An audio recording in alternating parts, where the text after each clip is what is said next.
Chapter 1: The Surprising Power of Atomic Habits. When we think of big achievements, our minds often go straight to big actions: a career breakthrough, a huge project completed, a sudden transformation in our health. But James Clear begins by showing that in real life, remarkable results come from small, consistent changes over time. He calls these atomic habits. The word atomic is deliberate. Atoms are tiny, yet they are the fundamental units of matter. Similarly, atomic habits are small, daily routines that form the foundation of bigger outcomes. The power of compounding. Clear introduces the principle of compound growth. Just as money can multiply through compound interest, the effects of your habits multiply as you repeat them. If you can get just 1% better every day, after a year, you won't be 365% better.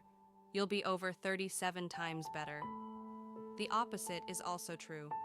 A 1% decline, repeated daily, leads to steep deterioration. The most powerful outcomes of habits are often delayed. In the early days, you may not see any noticeable progress, and that's where most people quit. But if you stick with it, the compounding effect becomes undeniable. A real-world example: British cycling. For decades, British professional cycling was mediocre at best. They hadn't won a Tour de France and had only one gold medal in over a century. Then they hired Dave Brailsford, who applied the philosophy of the aggregation of marginal gains, improving every aspect of performance by just 1%. They upgraded bike seats, adjusted training schedules, redesigned uniforms, optimized nutrition, and even taught riders the best way to wash their hands to avoid getting sick. Within a few years, British cyclists dominated the Olympics and won multiple Tour de France titles. Why small changes matter.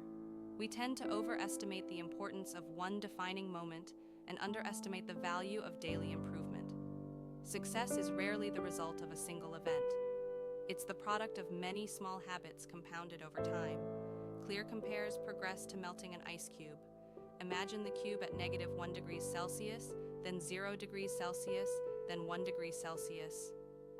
At first, nothing seems to change, but eventually, you hit the tipping point where it melts.